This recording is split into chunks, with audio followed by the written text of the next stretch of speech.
அடே இன்னைக்கு வந்துட்டு தயிர் சோறும் உருளைக்கிழங்கு மசாலாவை போட்டு புரட்டி வச்சிருக்கேன், அற்புதமான டேஸ்ட்ல இருக்கு, வாங்கடா அள்ளி சாப்பிடலான்னு கூப்பிட்டா, இன்னைக்கும் மாமா தயிர் பொட்டட்டோன்னு போட்டு மண்டை உருட்டுற அப்படின்னு சொல்லி அப்படியே பார்த்தா டென்ஷன் எடுத்துட்டாங்க. சாப்பிட்டா நாங்கள் வந்து நான்வெஜ் தான் சாப்பிடுவோம், போய் ஏதாவது வெரைட்டியாக ரெடி பண்ணி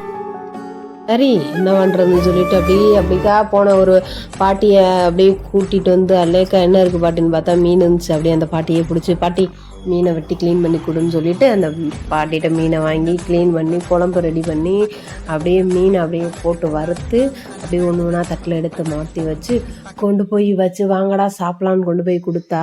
அவங்க சொல்கிறாங்க, எப்போ பார்த்தாலும் இந்த மீன் குழம்பு மீன் வறுவல் தான் பண்ணுவேன், வெரைட்டியாக எதுவும் இந்த பிஸ் பிரியாணி பிஸ் கோலா உருண்டை என்னென்ன பண்ணுறாங்க ஏதாவது பண்ணி கொடுத்தானே, எப்போ பார்த்தாலும் இந்த குழம்பு சுட்டது வறுத்ததுன்னே கொடுத்து கொள்றையே அப்படின்னு சொல்லிட்டாங்க. இருக்கிற வரைக்கும் இவங்களை போட்டு தள்ளிட்டு பேசாம